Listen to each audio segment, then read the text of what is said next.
પહેલા હું એક વાત કરી દઉં કે મારા મિત્રએ જેમ કીધું ને કે મહાત્મા ગાંધીજીએ કોંગ્રેસ વિખેરવાની વાત કરી હતી, તો 2002 ની અંદર જ લાલકૃષ્ણ અડવાણીજી અને અટલ બિહારી વાજપેયીએ 2002ના તોફાનો થયા ને ત્યારબાદ નરેન્દ્ર મોદીજીને મુખ્યમંત્રી પદ પરથી રાજીનામું આપી અને રાજકારણ છોડવાની વાત કરી હતી. બરાબર છે, તો બી આજે નરેન્દ્ર મોદી વડાપ્રધાન છે, કેમ એમને રાખ્યા તમે લોકોએ? પહેલા એ વાતનો જવાબ આપ્યો. બરાબર છે, એટલે તમે જુઓ કે આ વસ્તુ જે છે કે મહાત્મા ગાંધીજીએ કીધું તું તે વાત કરે છે, તો તમારા ટોચના નેતાઓ તમે અહીંયા જેનો સિમ્બોલ લઈને ફરો છો ને, વીર સાવરકરનો ફોટો અહીંયા લગાવો, દીનદયાલ ઉપાધ્યાયનો લખાવો, અટલ બિહારી વાજપેયી, લાલકૃષ્ણ અડવાણીજીનો જે છે એનો ફોટો લગાવીને ખેસ પહેરીને તમે વાત કરો ને, તે તમારા રોલ મોડલ હોવા જોઈએ. બરાબર છે, પરંતુ એક વ્યક્તિની ચાપલુસી કરીને એનો ફોટો અહીંયા આગળ લગાવીને આ લોકો ડિબેટ કરે છે અને પાછી મોટી મોટી વાતો કરે. તમારા જ નેતાઓએ એમને હટાવવાની વાત કરી હતી, અમે વાત નથી કરી. અને એના માટે આ મરણાંતર ઉપવાસ માટે બરાબર છે એમના જ નેતાઓ બેઠા હતા. બરાબર, આ એક વાત કરી. અને બીજી એક વાત કરું, ચોક્કસપણે અમારું જે સંગઠન છે એની અંદર ફેરફાર કરવાની થોડી ઘણી ક્યાંક જરૂર છે. અમે 30 વર્ષથી સત્તામાં નથી, તો એવા કયા કાર્યો કરવા જોઈએ એના માટે માનનીય રાહુલ ગાંધીજી આજે જે છે કે કાલે અમારે ત્યાં આગળ આવશે. એટલે કાલે અમારા જિલ્લાના જેટલા બી પ્રતિનિધિઓ છે, સમગ્ર ગુજરાતના તાલુકાના જેટલા પ્રતિનિધિઓ છે, એમની સાથે મિટિંગ કરી અને કઈ રીતે સંગઠનને મજબૂત બનાવવું, અને 8મી તારીખે 2000 થી વધારે કાર્યકર્તાઓ સાથે એ જે છે પોતે પર્સનલી ટોક કરી અને વિચાર વિમર્શ કરશે કે અમારું જે કોંગ્રેસનું સંગઠન છે એ વધારે કઈ રીતે મજબૂત.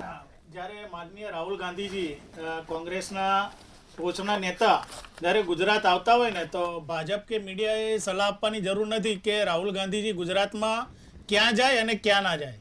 આ એક સ્વતંત્રતાનો વિષય છે. અને તમે જોશો કે કેસી વેણુગોપાલજી જે છે અમારા રાષ્ટ્રીય નેતા, એ જ્યારે જેવા જ એરપોર્ટ ઉપર આવ્યા હતા 4 તારીખે, ને સીધા જ એ જે છે એ સરદાર વલ્લભભાઈ પટેલની પ્રતિમાને અને ગાંધી આશ્રમની ગઈ અને પગે લાગ્યા હતા. એટલે આજે છે ને ભાજપના પેટમાં તેલ રેડાવ્યું છે. બરાબર છે, રાહુલ ગાંધીજી જે ગુજરાતની અંદર આવી રહ્યા છે ને, એટલે ભાજપના નેતાઓ જે છે બોખલાઈ ગયા છે.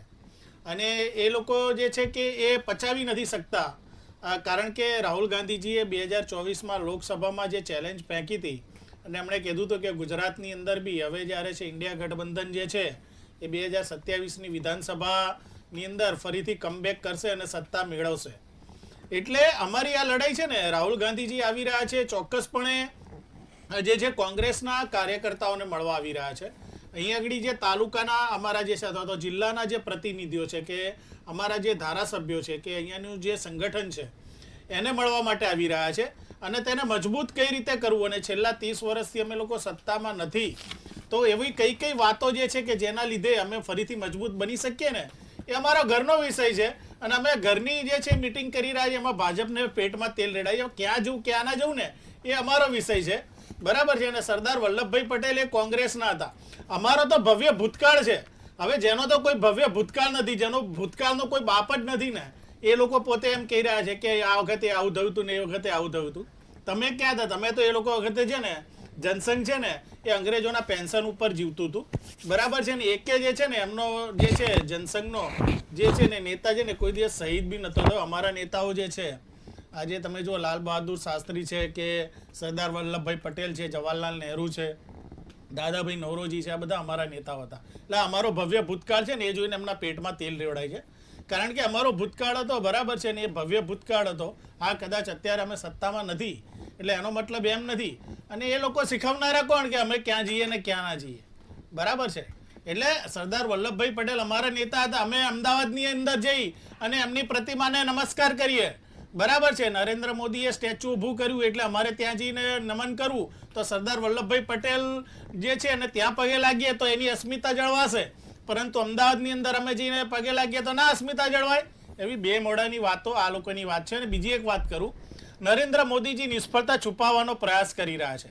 આજના જ વર્તમાન પત્રમાં જુઓ, એક અખબાર છે એના છેલ્લા પાને જુઓ, આજે બી ગુજરાતની અંદર 77 લાખ કુટુંબોને મફત અનાજ આપવું પડે છે. એટલે ગુજરાતનો જે મોડલનો ફુગ્ગો હતો ને ફૂટી ગયો છે. અને એ જ છે કે એ સંતાડવા માટે આજે જે છે કે લગભગ 50,000થી વધારે કુટુંબોને પેલી જે યોજનાની અંદર જે છે કે એ લોકો અનાજ પૂરું પાડવાની જે વાતો કરવા માટે આવી રહ્યા છે.